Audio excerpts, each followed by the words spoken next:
อย่าลืมกด Subscribe TVB ลาวและอย่าลืมกดกระดิ่งเพื่อแจ้งเตือนนำเด้อ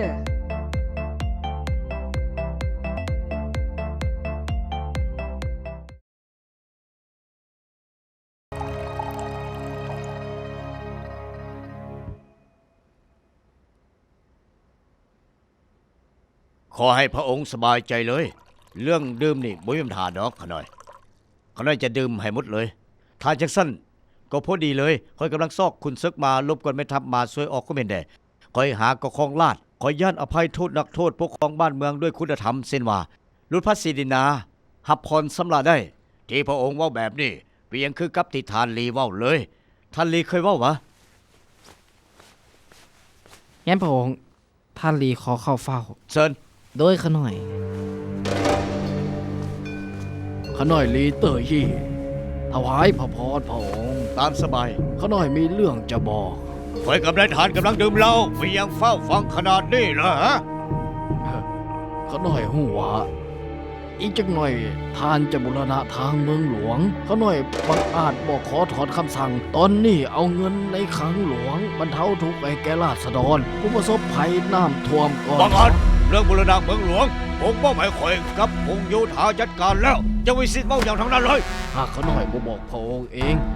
อาจบ่มีไผถวายรายงานราษฎรก็เป็นทุกข์พระองค์กรุณาแด่ถอ ตอนนี้เจะลุดขันเป็นอามาตย์เท่านั้น คิดว่ายังเป็นองค์ประหลาดอยู่วะมีเรื่องจะปรึกษา ต้องบอกคอยก่อนจึงจะถึงนี่เจ้าบังอาจข้ามขั้นตอนคอย บอกนายทหารโดยพละการเจ้าล่วงเกินขั้นถึงแบบนี้มีโทษให้แหง ล่วงเกินคันเทิงวะถ้านั่นก็ปกปิดคันเทิงซอราชบังหลวงต้องลงโทษสถา จะ น เป็น ใด เพียงอามาตย์น้อยๆบังอาจว่าให้คอยแบบนี้ตายเลยเถอะอย่าอยู่เลยเฮ้ยเฮ้ยเฮ้ยเฮ้ยเฮ้ยหยุดเลยเฮ้ยเฮ้ยเฮ้ยเฮ้ยนี่เจ้าหยีเจ้าให้การพ้นเลยเฮ้ยลีเตอร์ยีไม่เห็นแก่เจ้าเป็นขุนนางหาแผ่นดินจึงลงโทษเจ้า เจ้าว่าจ่าบงวนลบลูกขุนนางใหญ่ทหารเอาโตเข้าคุกหลวงหามือลงโทษ โดยขน้อย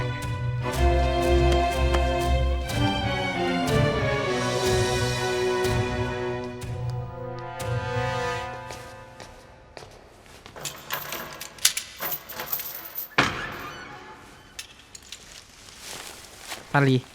กินหยังจักหน่อยบ่ รัศดรไอภัยก็รู้ว่าท่านกงศิลป์คนเมืองหลวงที่เคยได้รับความช่วยเหลือจากทานมีหลวงห ท่าน ลา ต้อง ย กินหยังได้ท่านลีรักษาชีวิตเอาไว้ ตอนนี้คอยเป็นนักโทษ อีกจักหน่อยก็ต้องถึงประหารชีวิตได้เงี้ยยังได้ล่ะ มีราชองค์กร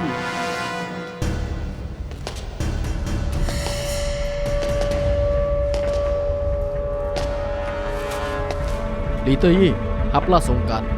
โดยขน้อย ราชสงการในฐานทับสั่งนักโทษลีเตอร์ยี่อวดเก่งกล้าหาญบังอาจวิจารณ์องค์ราชสำนักผิดกฎมนเทียนบาทล่วงเกินคันถึงบ่ฮู้ผิดผู้ถูกอภัยบ่ได้ในประเทศออกจากเมือง โดยบ่ให้เอาหยังไป ทันทียังบ่ขอบใจอีกวะขอบใจได้ ขอจงพระเจริญหมื่นปีหมื่นปี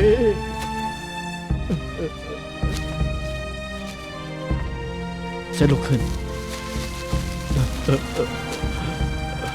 ทะเลในฐานญาติมีคนผองให้ทานจึงเฝ้าในประเทศทานออกจากเมืองหลวงก่อนขอให้เข้าใจพระองค์หวังดีได้ขอบใจ ขอบใจที่ไว้ชีวิตขน้อย ขอบใจ ขอบใจโ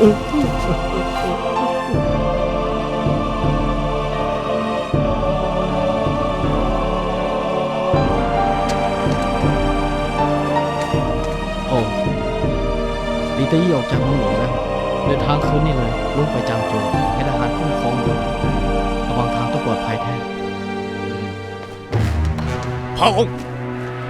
เดลเทศลีเตอร์ยีไปยังโจเป็นเรื่องใหญ่ไปยังบ่บอกขน้อยจะคำล่ะเอกสารทอดแขวงจังสูแล้วเพียงแต่พุทธคุณนางคนเดียวเท่านั้นคุณซึกมาบุคคลตื่นเต้นขนาดนี้เลยลีเตอร์ยีล่วงเกินคุณนางใหญ่ราชสำนักผลลงโทษด้วยการตีจนขาดใจตายเพียงแต่เดลเทศง่ายๆได้จะไหนกันบอกให้เขากับวางลงโทษตามกฎให้เป็นตัวอย่าง แม่นว่าอามาตย์มีความผิดกรุณาเห็นแก่ทานเป็นคนนางห้าแผ่นดิน ลงโทษ เศร้าเดี๋ยวนี้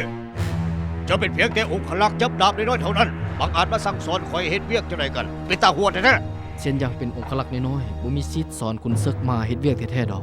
คันซั่นคุณซึกมามีสิทธิ์สอนนายทานตัดสินลงโทษได้บ่ ปวดแขน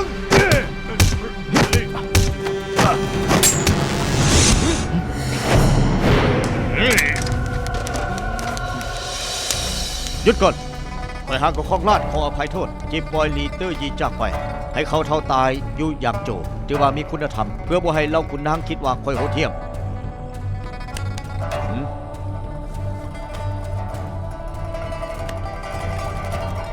อีกอย่างหนึ่งลีเตอร์ยีอายุหลายแล้วส่งไปเป็นพ่อบ้านเมืองอย่างโจที่ไก่ยังก่อเรื่องได้อีกเมื่อใดคุณซึกมา ท่านสบายใจได้เลยเถอะมันก็แมนแต่ว่าพระองค์ก็ควรจะปรึกษาเขาหน่อยก่อน มันก็แมนอยู่คอยหากก็ขึ้นครองราชได้บ่โดนบางเทื่อเฮ็ดหยังก็ยังขาดความรอบคอบคอยทานขุนซึกต่อไปจงแนะนำคอยได้ขุนซึกมาซึ่งเป็นเสาหลักของเมืองต้าทางของเฮาเป็นตัวอย่างขุนนางขุนซึกมาให้ผมช่วยเหลือคอยจึงได้ขึ้นครองราชย์ได้ถ้าหากคอยมีอย่างผิดพลาดเย็ดให้ทานเสียหน้าดังนั้นท่านจึงรอทานนำคอยทุกเรื่องอย่างเข้มงวดคอยเชื่อว่าท่านขุนซึกจะต้องช่วยเหลือคอยต่อไปอย่างเต็มที่บ่มีทางทรยศคอยอย่างแน่นอนบนนั้นเราขุนนางคิดว่าท่านขุนซึกมักลิ้นปิ้นไปปิ้นมามักใหญ่ไฟสูงบทนายทานตามใจมักวางอำนาจข่มขู่ขุนนางราชสำนักแม่นบ่ขุนซึกมา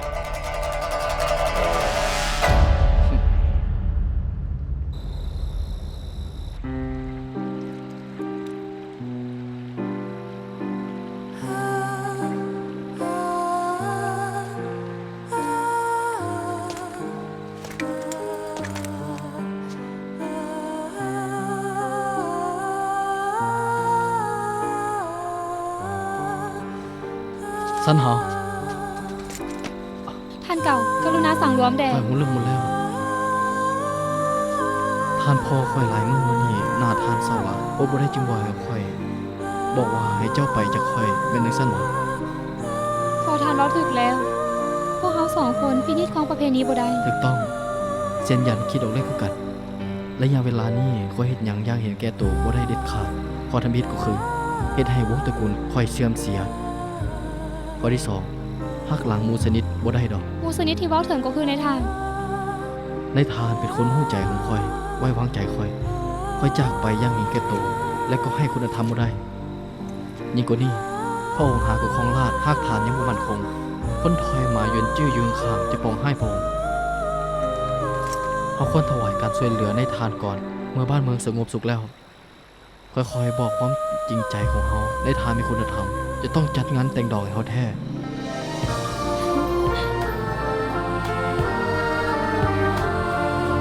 เชื่อข่อยได้จะต้องทาข่อย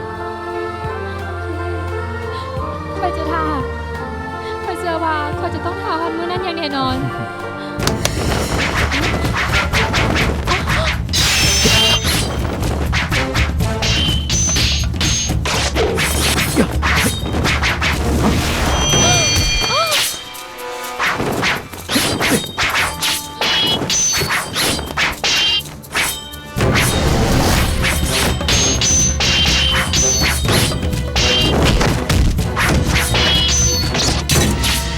คนให้อยู่พี่จับตัวไว้ เฮ้ยลุกแรกไป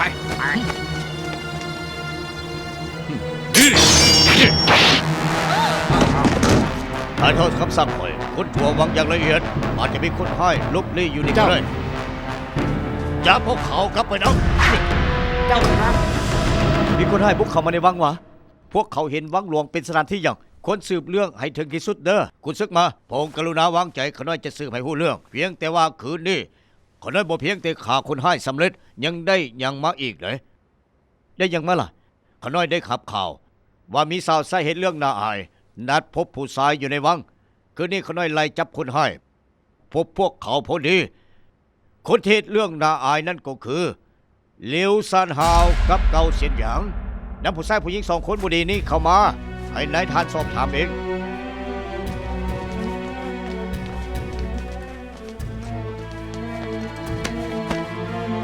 ขน้อยถวายพระพรพระองค์ เขาน้อยได้ไล่ขาคนให้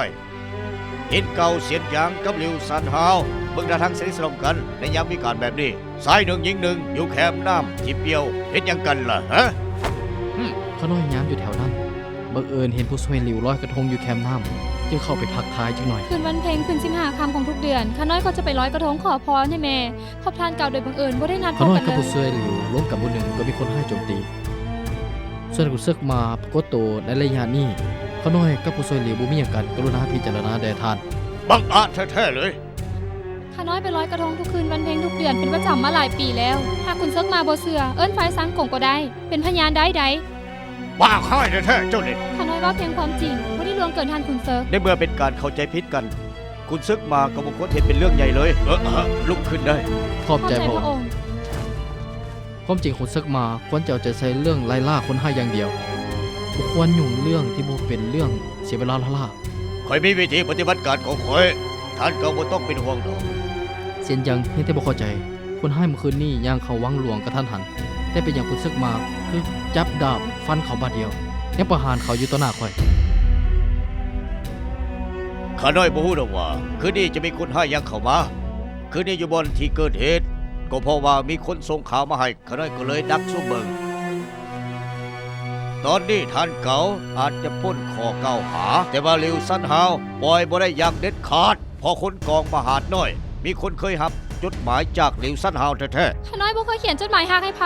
เจ้าใส่หายคอย ๆคอยมีจดหมายหักเอามายืนยันได้เจ้าดิ้นบ่หลุดดอกใกล้จะตายอยู่แล้วยังจะปากแข็งอยู่อีกวะคุณซึกมามีจดหมายหักของผู้ช่วยหลิวแท้ๆวะถ้าพระองค์อยากเห็นจดหมายหักมีหลวงหลายนับบ่ถ้วนถ้าหากจดหมายหักเป็นหลักฐานบ่ได้ข้าน้อยมีพยานสามารถบอกถึงความปล่อยตัวปล่อยใจของนางได้คำให้การสุดยอดเลยสุดยอดเลยแท้ๆปัญหาอยู่ที่พระองค์บ่เชื่อคำเว้าของข้าน้อย ต้องการให้ข้าน้อย เอาหลักฐานมายืนยันแม่นบ่พระองค์เพื่อปกป้องศักดิ์ศรีฝ่ายหน่อย จะต้องลงโทษอย่างเข้มงวดเรื่องชั่วห้ายประเภทนี้ จะได้บ่เกิดขึ้นอีกนางสาวไส้คนนี้บ่ดีแท้ๆห้ามปกป้องเด็ดขาด จะต้องลงโทษสถานนักตามกฎของราชสำนักบาดคอไก่ให้เลี้ยงเบิ้ง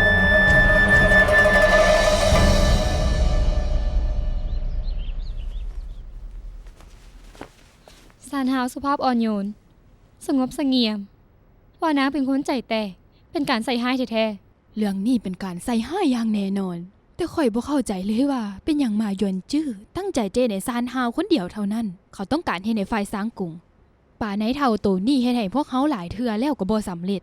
ตอนนี้เขาคุมอำนาจแล้ว ลงมือให้ในฝ่ายสร้างกรุงปาดคอไก่ให้ลิงเบิง ถ้าเดี๋ยวนั้นยายนางสางกงไปกองมหาน้อยตอนนี้ ก็ต้องผิดหวังแท้ ยานางสร้างกรุงเป็นแนวใดเด้ ๆมาเยินจื้อบ่ยอมปล่อยซานฮาวแม่นบ่เขาบอกว่ามีหลักฐานพยานปล่อยนางบ่ได้อย่างแน่นอนเลยติ พยานปลอมได้จดหมายก็ปลอมได้ เขาตั้งใจใส่ให้ซานฮาวอยู่อย่างแน่นอนซานฮาวเขาบริสุทธิ์ใดเขาต้องช่วยนางปล่อยให้นางตายบ่ได้ มาเยินจื้ออยากทำให้ไผบ่มีทางรอดมือเขาได้ดอก ขนาดคุณนางใหญ่คือดังลีเดอร์จีเขาก็สามารถเฮ็ดให้เขาถึกเนรเทศได้คือกันได้หมายความว่าเฮาจะอยู่ซื่อๆจังซั่นวะ หรือว่านางถ่ามือตาย นี่พวกเจ้าก็อย่าบีบบังคับยานางสังกุงได้บ่ลองคิดเบิ่งติซานเฮาสนิทสนมกับนายทหารมายืนจื้อยังวางกล้ามเฮ็ดซานเฮาต่อคมนี่นายทหารนี่ว่าเขาจะเห็นแก่ยานางสังกุง ๆ เขาวางอำนาจเพื่อจะข่มขู่พวกเขา ดังนั้นพวกเขาจึงต้องหาทางเอาตัวรอดก่อนยอมเสียสละผู้สวยหลิว บ่ได้ บ่ ได้ ได้ยอมบ่ได้ได้มาเยินจื้อตอนนี้เฮ็ดให้ซานฮาวได้ ต่อไปก็เฮ็ดในฝ่ายสังกงของเขาได้คือกัน ตอนนั้นหัวหน้าฐานนำคน4คนคุกเข่าขอห้องภริกาจากให้เป็นดีเพราะความสามัคคีบ่แม่นต้องการหนีเอาตัวรอดได้นี่พวกเจ้าก็อย่าเถียงกันอีกเลย เรื่องนี้ยานางสังกุงกลับมาคอยปรึกษากันเถาะ ยายนางสางกงอาจจะเมื่อยหลายแล้ว ใส่เยี่ยไปส่งยายนางสางกงเขาห้องก่อนไป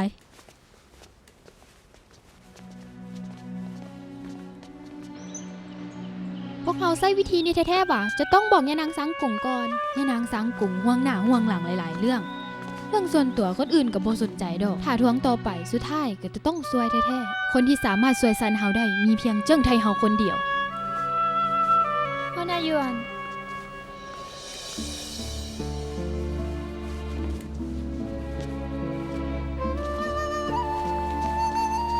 ถวายพระพรเจิ้งไทเฮา โอ้ตามสบายขอบใจ ขอบใจ ไทเฮา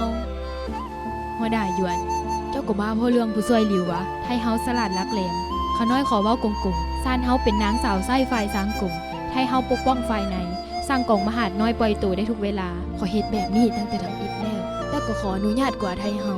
แล้วก็จับตัวไปสอบถามค่อยบ่ควรมีเรื่องขัดแย้งกับกว่าไทเฮา เขาเห็นเรื่องไทเฮาทั้งสองยายนางจึงบุกล้าลงโทษผู้ซวยหลิว เพียงแต่กักขังไว้สอบถาม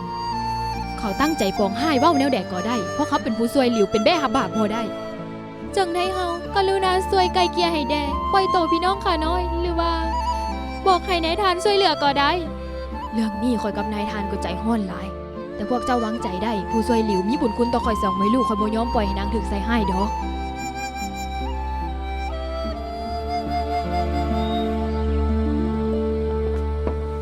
นายทานคลองลาดครบห้อยมือแล้วโชคดีที่ขุนซึกมาช่วยเหลือจึงประสบผลสำเร็จมื้อนี้จัดงานเลี้ยงข่อยค้าและว่าขุนซึกมา1 จอก ขอบใจไทเฮาคุณซึกมาช่วยคอยจัดการเวียกงานหลวงหลาย และเบิงแย่งกรมมหาดน้อยอีก เวียกนักแท้ๆคอยจะประทานที่ดินให้ทาน เป็นการทดแทนเด้อท่านคุณซึกมักที่ดินอยู่ใส่ขอบใจพระองค์ข้าน้อยขอรับที่ดินที่ติ้งฟงซานติ้งฟงซานห่างจากเมืองหลวงไกลหลายท่านคุณซึกบ่สนใจบ่อนอื่นอีกเลยวะข้าน้อยเพียงแต่อยากได้ที่ดินอยู่บ่อนนั้น ข่อยว่าขุนซึกเลือกบอนใหม่ดีกว่าติ่งฟุ้งซานเป็นหากฐานของบรรพชนต้าทัง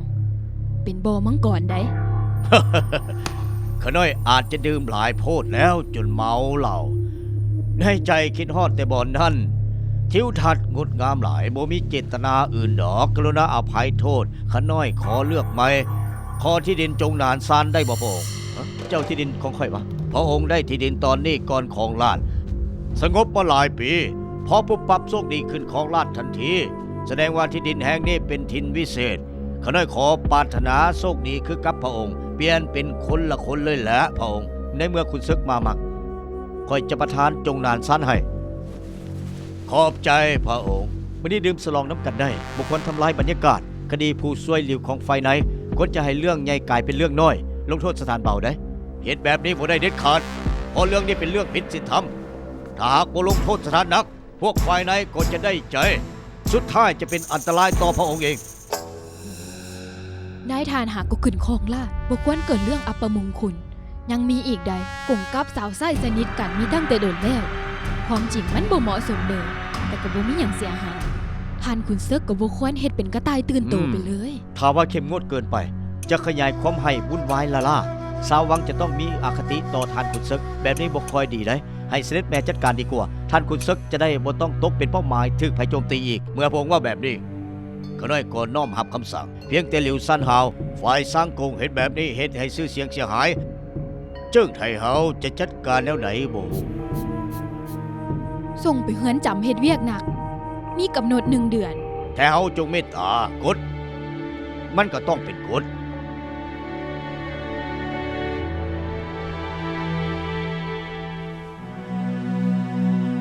เพื่อช่วยข้าน้อย พระองค์กับไทเฮาต้องนอบน้อมต่อมาหย่อนจื้อซานฮาออกจากคุกแล้วก็ได้แต่ละอายใจ คอยตั้งหากที่ต้องลายใจคอยเป็นถึงนายทานผู้มีเกียรติแต่ถึงคนอื่นควบคุมเอาไว้ถึงเป็นบาฮู้ว่าเขาเป็นกังสินยังต้องไปเฮ็ดดีต่อเขาอีก พระองค์อดทนมา20 ปีจึงครองราชย์ได้เพียงแต่เผชิญหน้าอุปสรรคเล็กน้อยจะทอดถอยได้จังได 1 เดือนจากนั้นก็ผ่านไปแล้วเพียงเฮ็ดเวียกหนักเล็กน้อยซานฮาสามารถเฮ็ดได้แท้พระองค์ก็เช่นเดียวกัน แม่นแล้ว ต้องมีมนะอดทนคำว่าประโยคนี้สั้นเฮาสามารถเห็นได้คอยก็ต้องเห็นได้เช่นเดียวกัน มาเยินจื้ออวดเก่งกล้าหามวางกล้ามข่มคนเราคุณนางบ่พอใจอย่างยิ่งพระองค์ยอมอ่อนน้อมให้เขายิ่งอวดเก่งขึ้นเรื่อยๆ ดีคอยจะปล่อยให้เขาอวดเก่งกว่านี้รอท่าให้เขาฆ่าตัวเองตาย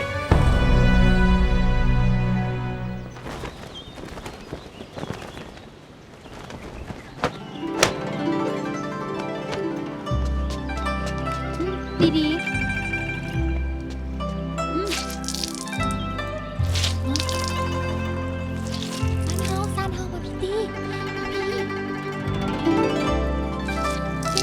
กรีดเครื่องนุ่งเท่านั้นบ่ลำบากเท่าไหร่ดอก บ่ลำบากหว่าตอนนี้หาก็เริ่มต้นเท่านั้น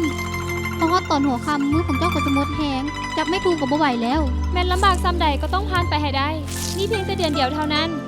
ที่ว่ามาออกกำลังกายให้สุขภาพแข็งแรง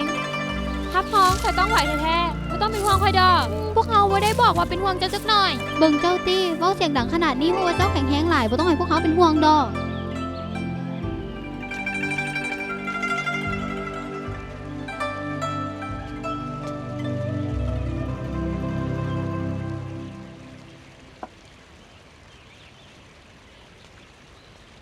ช่วยพระพรพระองค์ บ่ต้องมีพิธีดอก ขอบใจพระองค์ข้าน้อยหาก็กลับมาจากคุก สันเฮาเป็นจังได๋เด้ เย็นพระองค์เงินจำมีกฎห้ามสนทนากับคนนอกข้าน้อยอยู่ห่างๆได้แต่เบิ่งหน้ากันซ่านเฮาหน้าตายิ้มแย้มแจ่มใสยังสามารถจัดการได้ ถ้าจังซั่นค่อยพอสบายใจ ทุกมื้อนี้ขุนศึกมาอวดเก่งกล้าหาญควบคุมได้ทุกสำนัก พระองค์จงเห็นแก่ส่วนรวม ดังนั้นจึงยอมเขา พระองค์เฮ็ดได้แบบนี้เป็นตาหน้านับถืออย่างยิ่ง คนนี้ค่อยศึกษาจากสันเฮาแต่ว่าค่อยมั่นใจว่ามื้อหนึงค่อยจะต้องกำจัดกังสินคนนี้ได้แท้ๆเพียงแต่ว่าระยะที่สันเฮาอยู่ในคุกค่อยขาดคนที่ทานแนะนำค่อยไปคนหนึ่ง ถ้าหากพระองค์บ่รังเกียจจิ้นหลิงการศึกษาน้อยเว้าหยังบ่ระมัดระวังจิ้งหลินเอาไว้รับไส้ได้คือกันได้ จะเป็นหมู่ใกล้ชิดของสันเฮาก็เป็นหมู่ใกล้ชิดของค่อยคือกัน มีว่าค่อยจะรังเกียจเจ้า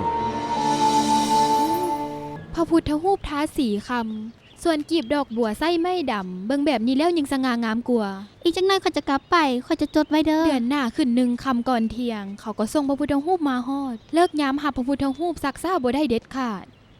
เจ้าผู้หญิง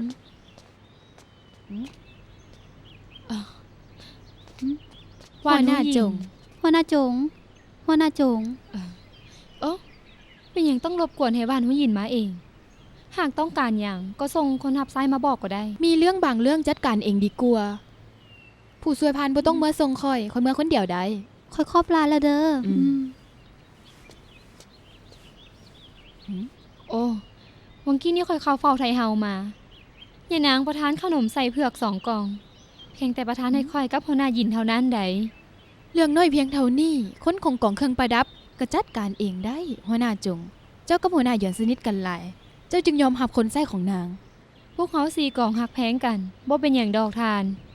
เท่าที่ค่อยเห็นกองทักเซลมีความดีความงามที่สุดเวียงงานทุกอย่างของกองเครื่องประดับจะต้องออกแบบให้เข้ากับเสื้อส่งกองทักเซลตัดสุด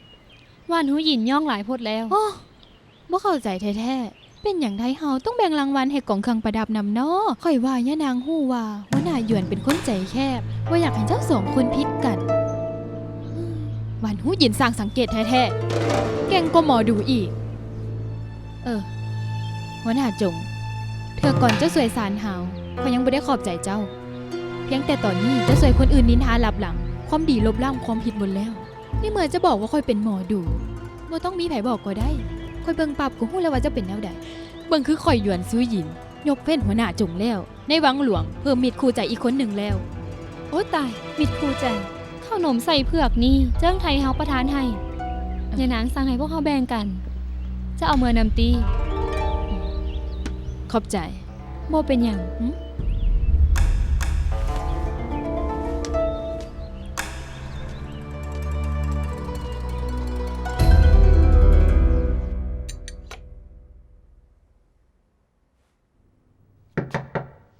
หัวหน้าหยวนมีอย่างบ่จินหลิงความจริงค่อยมีเรื่องปรึกษาหารือกับหัวหน้าหยวนในเมื่อท่านกินของวางอยู่อีกจักหน่อยค่อยเข้ามาใหม่ก็ได้โอ้บ่เป็นหยังมีหยังก็เว้ามาเถอะ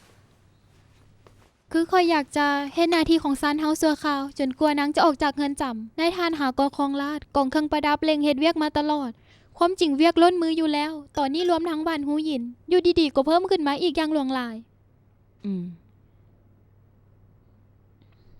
จิ้นหลิงฮู้โตดีสีมือเทียบเท่าซานเฮาบ่ได้ข่อยบ่เคยเบิ่งคำสีมือเจ้าเลยถึงให้เจ้าบ่อ้าปากเว้าข่อยก็คิดแนวนั้นอยู่แล้วความหมายว่าเครื่องเอย่องของเจิ้งไทเฮามอบให้ข่อยเป็นคนเฮ็ดแม่นบ่ขอบใจหัวหน้าหยวน หัวหน้าหยวนเป็นแนวใดบ่เป็นหยังแม่นบ่ไอออกเลือดหัวหน้า หน้าหยวนถึกผิดว่ะ ขอหลวงช่วยกวดช่วยยินแล้ว บอกว่าเป็นอาการถึกผิดชัดเจนโชคดีที่หู้ไว้ ไผ่โหดให้ขนาดนี้เนาะวางยาฆ่าหัวหน้าหยวน จินลิง ตอนเกิดเหตุเจ้าอยู่กับนางเม่นบ่ตอนนั้นนางดื่มหยังหรือว่าเคยกินอย่างแดบ่ ตอนนั้นหัวหน้าหยวนดื่มน้ำซาแล้วก็กินขนมใส่เผือกอยู่ ข้อยเป็นคนเอาขนมใส่เผือกไปให้เองข้อยบ่เป็นหยังเลยได้ ไทยฮาวมาแล้ว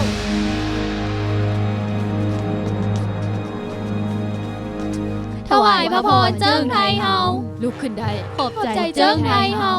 หัวหน้าหยวนเป็นแนวใด นางกินขนมใส่เผือกถึกผิด ตอนนี้บ่เป็นหยังแล้วละ ๆขนมกล่องนี่ค่อยเป็นคนประทานหัวหน้าหยวนเองได้ บ่ฮู้ว่าไทยเฮาได้รับขนมกล่องนี้มาจากใส่กันเนาะ เป็นเครื่องบรรณาการจากเจียนนาน เครื่องบรรณาการ เวลาขนส่งจะต้องติดฝาเหียบห้อยก่อน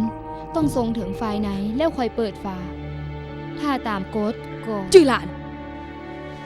เธอนี่มีอย่างผิดปกติหรือบ่ เฮียนไทยเฮาตอนนี้ขนมใส่เผือกส่งมาฮอดเปิดฝาแล้ว แล้วก็คือว่า กัวไทยเฮาวะ กัวไทยเฮาสั่งมาหาน้อยเอาเครื่องบรรณาการไปให้กัวไทยเฮาคัดเลือกก่อน แล้วค่อยส่งมาทางนี้ คิดบ่ถึงว่าในที่สุดขนมกล่องนี่ก็ตกอยู่กับหัวหน้าหยวน คนที่กัวไทยเฮาปองให้ความจริงก็คือ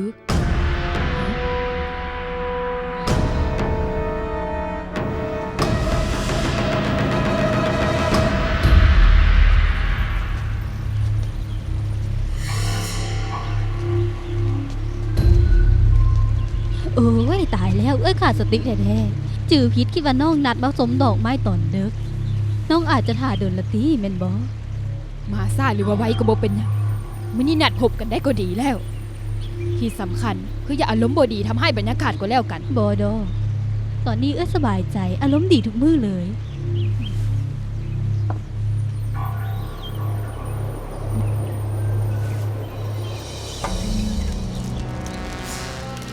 ยืนข้างๆกัวไทยเฮาก็ได้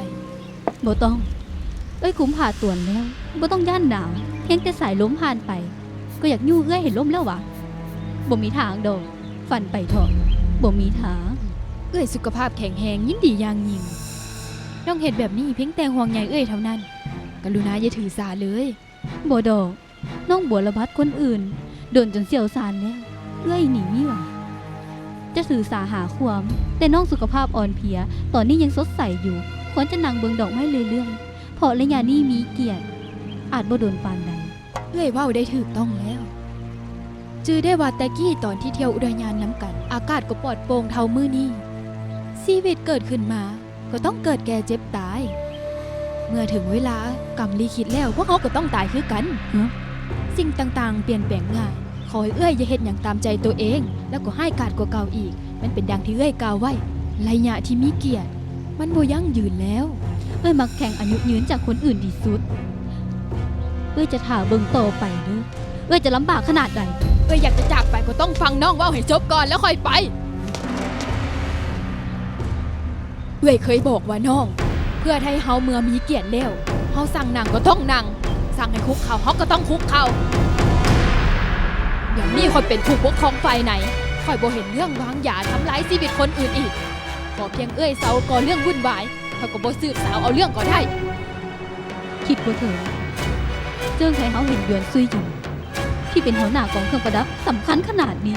เรื่องที่ซุยหยินถูกวางยาค่อยว่ามันเป็นเรื่องผิดโต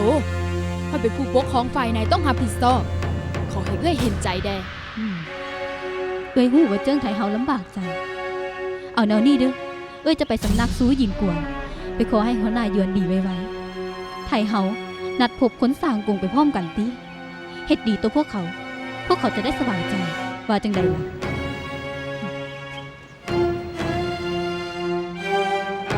มื้อนี้ข่อยกับกัวไทเฮามากราบไหว้เทพเพียนจูความจริงแล้วมาเพื่อขอพรให้หัวหน้าหยวน ขอบใจเจิ้งไทยเฮาขอบใจกัวไทยเฮา มื้อก่อนหัวหน้าหยวนถูกวางยาข่อยรังเกียจความประพฤตินี่ที่สุดขอทานเทียนจูนช่วยให้ข่อยผ่อนคลายทุกข์ได้แล้วขอแผ่นอุบาทต่างที่ผ่านมาสลายไปให้หมดให้ฝ่ายในสงบสุขคือเก่า หมายความว่าหลังจากไทเฮากลุ่มอำนาจแล้วตอนนี้ความสงบสุขของฝ่ายไหนสลายไปหมดแล้ววะข่อยปกของฝ่ายไหนโดนตั้ง4 แผ่นดินบ่เคยเกิดเรื่องให้กาดประเภทนี้เลย นายทานองค์ใหม่หาก็ครองได้เพียงบ่เท่าใดเดือนเท่านั้นก็เกิดเรื่องสัวให้แบบนี้แล้วถามแต่แท้เถอะสาเหตุเกิดจากหยังแท้ เว้าแบบนี้หมายความว่าเป็นความผิดของข่อยหรือจังใด เมืองคือว่ามีคนเคยบอกว่าเมื่อไฟไหนเกิดเรื่องผู้ปกครองฝ่ายไหนจะต้องรับผิดชอบเรื่องทั้งหมด ข่อยเคยเว้าเรื่องแบบนี้แท้แต่ว่า แต่ว่าหยังเคยสั่งสืบสอบสวนให้ถึงที่สุดบ่เจ้าคิดว่าสีมือของข่อยแม่นบ่เทพเทียนจูหากข่อยเป็นผู้ให้วางยาแท้ขอให้สวรรค์ลงโทษให้เสื้อพระวงศ์ต้าทางอพยพหดหูเจิงไทเฮาเจ้าสืบตั้งแต่โดนยังบ่มีหยังคืบหน้าหากบ่สามารถจับตัวคนให้มาลงโทษได้คืนอำนาจให้ข่อยก็แล้วเรื่องเอ้ยเต็มใจช่วยน้องได้จัดการเรื่องนี้อีกอย่างหนึ่งทั้ง4กองของฝ่ายสร้างกงต่างคิดต่างใจสิ่งดีสิ่งเด่นกันนับมือนับบ่ถ้วนขนาดนี้ยิ่งต้องเก่งกาถึงขนาดวางยาฆ่าคนปล่อยไว้บ่ได้แล้วหากข่อยปกครองฝ่ายไหนคือเขาจะเปลี่ยนนางสาวไส้ให้หมดร่างความอัปมงคลให้หมดจะเฮ็ดแบบนี้แหละ ตอนนี้ก็ยังสืบอยู่ยังบ่ฮู้ว่าเป็นสีมือของไผกันแท้ก็ฟ้าวบอกว่าจะล้างความอัปมงคลเว้าแบบนี้บ่ไหวโพดหวะ คันสั้นน้องว่าจะถ่ายอีกโดนปานใดหามือพอบอก ได้หามือก็หามือหลังจากนั้นข่อยใจคำตอบแท้ ดีหลายหากเจ้าเฮ็ดได้ก็วิเศษหลายจะถ่าเบิ่งว่าน้องจะเก่งกล้าส่ำใด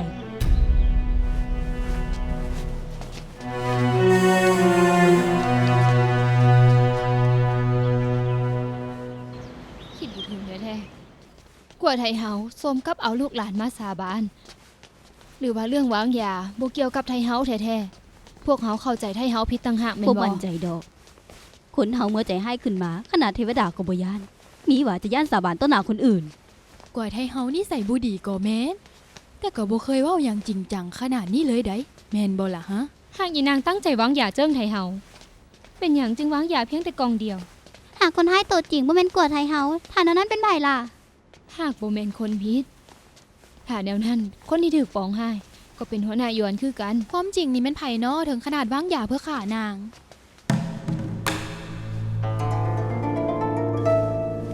พวกเจ้าว่าแบบนี้หมายความว่าแนวใดข่อยบ่ได้เฮ็ดใด ในนี่มีคนโตอย่างที่สุดกับนางหลายก็คือเจ้า กล้าเฮ็ดแต่บ่กล้ารับเฮ็ดให้คนทั้ง4กองจะต้องตายเป็นหมู่เจ้า จิตใจเจ้านี่โหดร้ายแท้ๆเลยรับบ่ได้ ความจริงข่อยกับนางบ่ถูกกันถ้าว่าข่อยอยากทำให้นางบ่ต้องท่าจนฮอดตอนนี้ดอกหลายปีก่อนค่อยฆ่านางก็ได้ ยังมีอีกใดหัวหน้ายวนบ่ได้เลือกจับไปกองเดียวเท่านั้นถ้าหากข่อยวางยาแท้ข่อยเดาบ่ถูกดอกว่านางจะเลือกเอากองใด มื้อนั้นมีเพียงเจ้า2คนเท่านั้น หัวหน้าหยวนยังบ่ดี ตอนนี้เจ้าจะเว้าหยังก็ได้แม่นบ่ ผู้สวยพานก็อยู่นำพวกเจ้าบ่เสือถามนางก็ได้ ข่อยเมื่อส่งวันหูยินแล้วก็กลับเมื่อข่อยบ่เห็นหยังทั้งนั้นเลยใด เอาละอย่าโต้เถียงกันอีกเลยจักหน่อยก็ครบกำหนดหามืออย่าเสียเวลาเลยพยายามสืบต่อไปหาคนให้พบมันจึงจะถูกต้องที่ผ่านมากองทักแซวมีเวียกหลายหวานหูหยินย้ายเข้าวังตั้งแต่โดนข่อยยังบ่ได้ส่งของขวัญให้หวานหูหยินกรุณาอย่าถือสาเลยเถอะ หัวหน้าจงบ่ต้องเกรงใจดอก เจ้าเวียกหลายก็สวยตัดสุดกระโปรงหลายๆสุดข่อยยังบ่ได้ขอบใจเจ้าเลย หูหยินมาก็ดีแล้วเว่าตามซื่อเด้อมื้อนี้เสียมาบ่อนี้เพื่อขอความช่วยเหลือ หัวหน้าจงมีหยังก็เว้ามาเถอะถ้าหากข่อยสวยได้ข่อยก็จะสวยแท้ๆได้ ค่อยอย่าคอยหูหยินเป็นพยานให้แดหัวหน้าหยวนนั่งกินขนมใส่เผือกถูกผิดกำเริบหวานหูหยินอาจจะได้ยินแดแม่นบ่ สวรรค์ก็ลงโทษนาง ข้าวนมใส่เผือกกล่องนั้นค่อยเอามาให้นางกับมือหูหยินมื้อนั้นยายนางก็อยู่นำยายนางก็เห็นนางเอาไปกล่องเดียว นางเลือกเอาเองได้ค่อยบ่ได้จับให้นางจักหน่อยเลย มันก็แม่น ดังนั้นก็อยากเชิญหูหยินไปไฟสังกงจักเทื่อหนึ่งถึงตอนนั้นก็ช่วยล้างเมืองที่ในข่อยได้แล้ว คนคือข่อยนี่ใดสามารถช่วยเจ้าให้พ้นข้อกล่าวหาได้เมื่อใดล่ะ หูหยินเห็นแต่ยายนางเว่าสิ่งที่ยายนางเห็นโดยกงก็พอแล้วล่ะ หากคนที่วางยาคนนี้ปองให้กับหัวหน้าหยวนแท้เขาอาจวางยาใส่ขนมทั้ง2 กล่องก็ได้กล่องของหัวหน้าจงกินหรือบ่ได้กิน มีเพียงตัวเจ้าเองที่จะฮู้มีไผเห็นบ่ล่ะฮะข่อยว่าบ่เห็นได้ ข่อยบ่แม่นว่าบ่อยากช่วยเจ้าข่อยบ่เก่งพอที่จะช่วยเจ้าได้เรื่องนี้ข่อยบ่ฮู้หยังเลยข่อยย่านว่าเว้าหลายจะผิดได้ยิ่งช่วยก็ยิ่งยุ่งยากและอีกอย่างหนึ่งอ้ายของข่อยสอนข่อยเรื่อยๆว่าอย่ายุ่งเรื่องของชาวบ้านอย่าฟังคำนินทาที่สำคัญที่สุดคืออย่านินทาไผลับหลังกรุณาเห็นใจกันแดหัวหน้าจง ออกมาอย่างหลินเรื่อยๆก็ดีได้จะได้สด แม่น ใส แล้ว เด้ เพราะข่อยวางข่อยก็ไปเยี่ยมยามเจ้าเรื่อยๆเจ้าบ่เหงาแล้วล่ะความจริงหลายมื้อนี้ข่อยรู้สึกดีหลายขึ้นแล้ว ความจริงไส้สังกงบอกว่าจะมาเยี่ยมยามเจ้า แต่พอสืบหาคนให้วางยาได้หลายมือเฮ็ดให้อุกใจแท้ มื้ออื่นก็จะครบกำหนด5มื้อแล้ว แต่เขายังซอกห้องหอยบ่ได้เลยย่านางถูกใจแท้ๆย่านว่าไฟสังกงจะผ่านด่าน ๆ นี้ หาก บ่ เจ้า ได้ ไทยเฮาจับคนให้ที่วางยาบ่ได้กลัวไทยเฮาจะต้องอาละวาดแท้ๆจนถึงโอกาสฆ่าฝ่ายสังกง ความจริงยากที่จะแก้ไขแต่บ่ยากจักหน่อยคนที่เป็นตาสงสัยที่สุดก็คือหัวหน้าจงนั่นแหละ ถ้าหากส่งตัวนางไปบอกว่าจับตัวคนให้ได้กลัวไทยเฮาก็บ่มีข้ออ้างอีกบ่เพียงปิดก็ดีได้ ยังกอบคู่ฝ่ายสังกงได้อีก จังใดนางกับหัวหน้าหยวนก็มีเรื่องเรื่อยๆอยู่แล้วไผๆก็ นี่ ฮู้ อีกอย่างหนึ่งนางเป็นคนเอาขนมใส่เปลือกให้เจ้ากับมือเองนางส่งให้กลัวไทยเฮาตัดสินลงโทษแล้วทุกอย่างก็ยุติแล้ว พวกเจ้าเว้าแบบนี้ก็เป็นตาฟังอยู่ดอก ถ้าหากว่าบ่มีหลักฐานแล้วถึงให้หัวหน้าจงเป็นตาสงสัยหลาย ก็บอกว่านางแม่นเลยบ่ได้ แต่ว่ามื้ออื่นก็ครบกำหนด5มื้อแล้วใดถ้าพวกเขาส่งคนวางยาให้กวาดให้เฮาบ่ได้ฝ่ายสังกงต้องเดือดร้อนแท้ ลงโทษคนเดียวรักษา4กล่องไว้ได้ มีวิธีเดียวเท่านั้น ๆมาถึงขั้นนี้แล้วลองทบทวนอีกเทื่อหนึงติบ่ต้องทบทวนดอก ยกเว้นมีหลักฐานชัดเจนเพราะดังนั้นข้อยบ่เห็นดีนำเด็ดขาดจิ้นหลิงยกเครื่องมาแม่นบ่พาข่อยเข้าห้องแด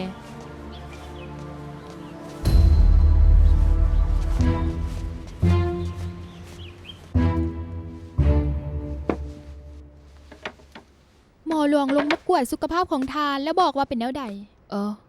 หมอหลวงบอกว่าสุขภาพค่อยดีขึ้นแล้ว กินยาอีกหลายๆสุด ระบายพิษให้หมดอาจจะบ่เป็นหยังแล้ว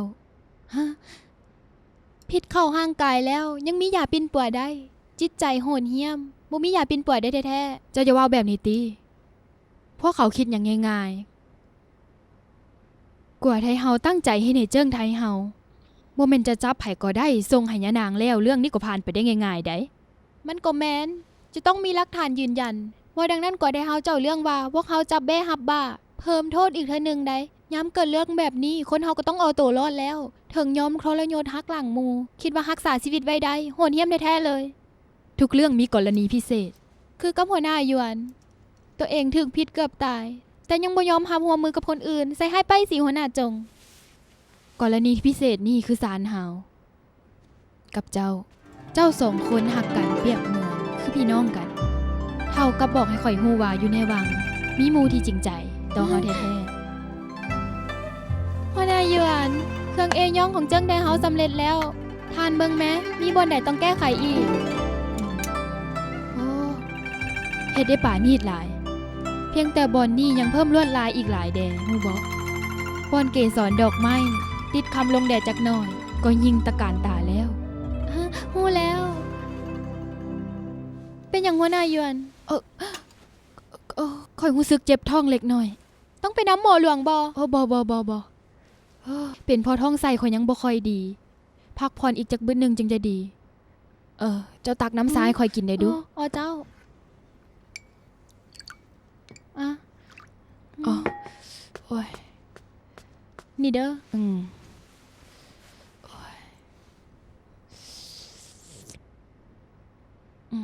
หัวหน้าหยวนดีขึ้นบ่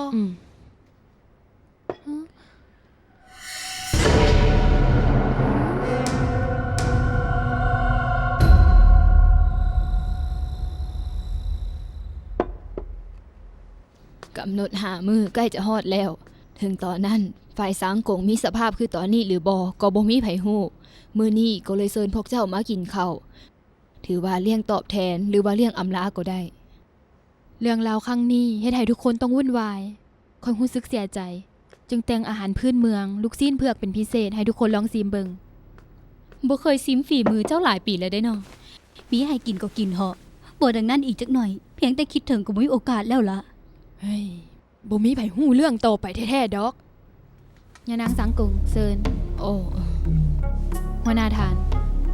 อ๋อขอบใจหลายๆหัวหน้าจงโอ้เจ้าอาจบ่แม่นย่านข่อยบางอย่างจนบ่กล้ากินแม่นบ่ บ่แม่นดอกเจ้าคิดไม่ค่อยเองค่อยจะกินหลายๆก้อนเด้อซั่น หัวหน้าหู ขอบใจ โอ้ตายข่อยบ่ได้เรื่องแท้ๆขอโทษเด้อหัวหน้าหยวนข่อยช่วยตัวเองได้ ตกแล้วก็คลิปตอนใหม่ตี้บ่เป็นหยังดอกเผือกแซ่บกว่าแม้นแต่ถึกน้ำแล้วมันก็จะอืดกินหลายบ่ดีดอก ของกินอย่างแซ่บๆกินหลาย กินหลายๆจะถูกผิดนำใด